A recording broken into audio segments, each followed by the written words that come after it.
Okay, push-ups. Pulling into the ground, driving back out, easy on the neck, pulling into the ground, driving back out. You can think of push-ups as a traveling plank, right? I've created a plank with my body, I'm pulling on down, driving back out, right? So one of the limiting factors here we want to see is, can you keep that core position solid? If on the way back up, we are braking in the center to get back to the top, perhaps that position or that path or that angle is too difficult. A regression might be necessary. Some elements that you can vary in the push-up.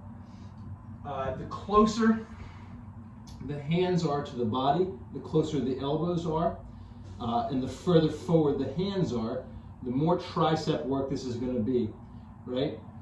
Pressing from here, it's going to be a lot of arm movement.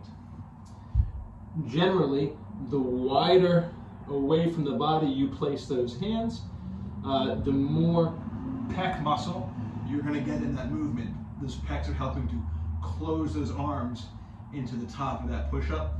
You'll get more chest. You can play around with different setups. A little further back, you'll feel different things. Here at the front to shoulder stuff. A good place to start and aim is elbows about 45 degrees away from the body. Hands stacked underneath the elbows.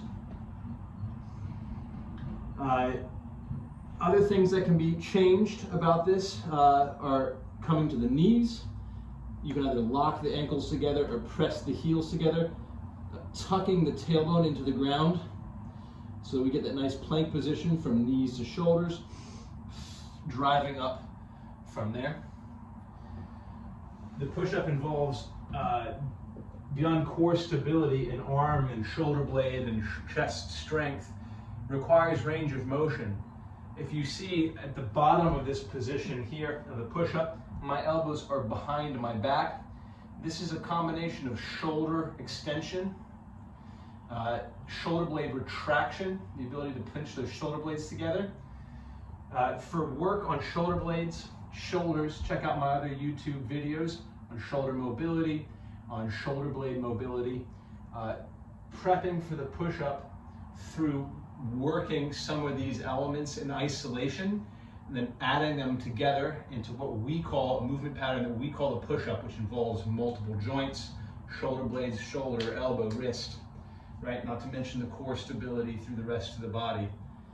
Practicing some of these elements in isolation before knitting them together in the movement we call the push-up can help you feel the different parts working together better because you're working with better parts.